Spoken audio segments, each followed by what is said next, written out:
Hello everybody, the Quiet Atheist here coming at you with another interesting video today. Now this topic that I'm covering today is quite honestly one of the most disgusting things that I have ever heard about. So when I first saw this article I was like, yeah, I have to share this. I have to show what these morally bankrupt Christians did to an innocent child in a Christian school. It is things like this, guys, that truly motivate me to do what I do. Seriously. So let's get into this pile of garbage and feel free to let me know what you guys think about this at the end of the video. I would really appreciate that. So much for that superior Christian morality, right? It is nothing more than a joke to me, guys. Now, the story itself obviously starts off by saying an exclusive Christian private school in a wealthy suburb of Nashville is accused of covering up the repeated sexual assaults of a 12-year-old boy. Now, the Brentwood Academy is being sued for $60 million for allowing 4 8th grade bullies to repeatedly sexually assault a 6th grade student, the Tennessean reports. Now, the lawsuit was filed by the mother of the victim. 4 male students, guys, are alleged to have conspired to engage in male-on-male sexual harassment, sexual assault, and or rape upon John Doe in the locker room, not supervised by an adult, according to the lawsuit. The boy would place his before John Doe and forcibly into the mouth of plaintiff John Doe without consenting, claiming, "Eat it, eat it, eat it, open your mouth, accept it." Yeah, this is fucking disgusting, guys. The same student is alleged to have bragged he basically and stuck a Gatorade bottle.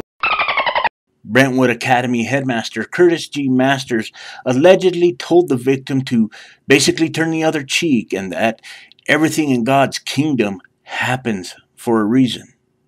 The headmaster allegedly said he considered the allegations to be boys being boys and he could not investigate each of those and run a school. Now, when the victim's mother wanted to report the sexual assault to law enforcement, former Brentwood employee Chris Roberts, the victim's counselor at Daystar Counseling, allegedly responded, "This isn't how Christian institutions handle these things." Now, before I give my thoughts on this, guys, I wanted to mention that if you guys want to check out the full uncensored version of this story, please feel free to check out the article in its entirety in the description down below so that you guys can understand why I had to censor myself for this one just a little bit. Now, I want all of you Christians out there to take a look at this. Take a look at the article as well. Now, would you Christians be able to understand why I dislike Christianity so much? I certainly hope that you guys can actually understand instead of using the no true Scotsman fallacy every chance that you can get. I mean, this is serious here. Now, my question for this Brentwood Academy headmaster is this. Why did you take it upon yourself to ignore this child? What were you trying to do here? Were you trying to save the reputation of your failing school? Let me tell you something. I'm going to give you a free lesson on how to properly care for innocent children. They are the top priority at all times here. Seriously, there's no room for fairy tales at all in any way, shape, or form. The children are important, not the alleged teachings of some sky phantom that you have created. I know that this may sound a little brutal, but the truth is the truth. You see, it doesn't care about how you feel. It doesn't care about the excuses that you may make in the process. It is there regardless, and the well-being of this innocent child should have been taken a lot more seriously. But that is the problem with Christianity, though, guys. It takes the complete value of humanity and it throws it away like it was simply garbage. Now, for those of you Christians who may still doubt me and what I say, rewatch this video or read the article in the description that I have provided. Please do that. Now, what did this innocent child do to deserve this? Well, I will tell you guys what he did. Absolutely nothing at all. This innocent child was a victim within Christianity. See, this is what I hate. Oh boy, I'm going to rant on this one. Now, a lot of these Christians like to say that this alleged God loves us and he wants to protect us with his love and affection, if you will. All we have to do is just have faith in him or something along those lines, right? Now, my question is, why was this alleged God that you guys speak about all of the time not there to protect this innocent child? Was his faith too weak or something? If this God that you guys speak of actually existed, I am sure he, she, it, whatever, would have been there to protect the child. Simple, right? All of this garbage is complete nonsense. Plain and simple. I will tell you guys about the part that really lights a fire under my ass. The Brentwood Academy headmaster basically told the child to, again, turn the other cheek and that everything in God's kingdom happens for a reason.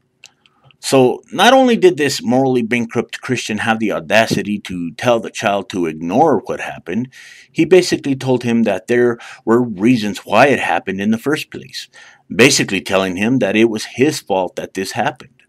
I'm going to be honest with you guys. When I say that I hope that this Christian organization loses everything, I mean it. I hope that they lose all of their money, and I hope that some of these individuals, if not all of them, are actually put in jail. Because that is where they need to be. Do you guys see why I constantly talk about the fact that Christianity does not belong in society? It has no place in reality at all, period. We constantly see the negative impact that it does have on people. Now, if I had a nickel for every time that Christianity caused a problem in society, I wouldn't have to worry about losing my home. I wouldn't have to worry about anything, to be honest. And that is how bad Christianity is. Now, before I go, guys, I do have a request. If by chance you guys find a follow up story to this, send me a link to it and I will happily make another video about it. Like I have said before, I think that issues like this are extremely important, especially when it involves innocent children like the one that I talked about in this video, guys. Now, I am just wondering, where are all the protests for this? You hypocritical Christians should be out there on the streets protesting this instead of trying to ruin the lives of women or the LGBTQ community because they are not the ones that are the problems in this nation. It is Christianity and the Christians that participate in this barbaric behavior, and that is all that I have to say about this shit. So thank you all for watching, and I will see everyone next time.